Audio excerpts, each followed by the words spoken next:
Ipinaliwanag ng isang doktor ang sakit na hantavirus na nagdudulot ngayon ng pangamba sa ilang mga bansa.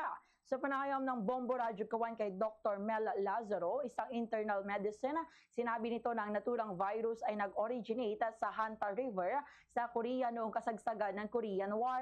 Noong panahong iyon ay maraming sundalo ang tinamaan ng sakit, pangunahin na ang mga nasa malapit o in contact sa naturang ilog na may mga wild rodents na pinaniniwala ang carrier ng naturang virus. Nagkakaroon umano ng infectious process sa loob ng wild rodents at ang kanilang ihi o dumi ang pwedeng makahawa sa ilang mga hayop o tao. Matapos ang 1 hanggang 6 o 8 linggo, dito na mararamdaman ang sintomas ng sakit na kapareho sa flu-like symptoms gaya ng lagnat at respiratory symptoms. Ang mga tao ay nahahawa sa virus sa pamamagitan ng pagkain ng mga hayop na infected ng sakita. Pwede rin itong maihawa sa pamamagitan ng human-to-human infection ang isang tao na carrier ng virus.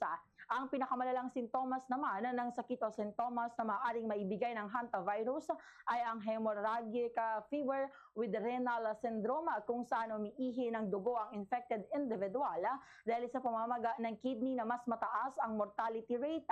Ayon pa kay Dr. Lazaro, wala pang recorded treatment para sa hantavirus at tanging supportive lamang ang sinasagawa depende sa sintomas na mayroon ang isang individual. Gayunman, maaari pa rin itong maiwasan sa pamamagitan ng paglilinis ng kapaligiran upang hindi mapamugaran ng mga insekto o hayop, pangunahin na ang wild rodents na pangunahing carrier ng hantavirus.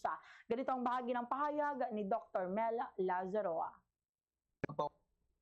Common places na pwedeng dumami ang hantavirus, yung binabaha tapos may time na very dry. So this is tawag ito, Philippines is a typical place na kung saan pwede rin talagang mamugad ang hantavirus. Malamang sa malamang may mga tinamaan na ng hantavirus dito. And nagumaling lang without seeking health advice or health care kasi malalakas din ang resistensya ng mga Pinoy. Fast sa radyo! Bombo!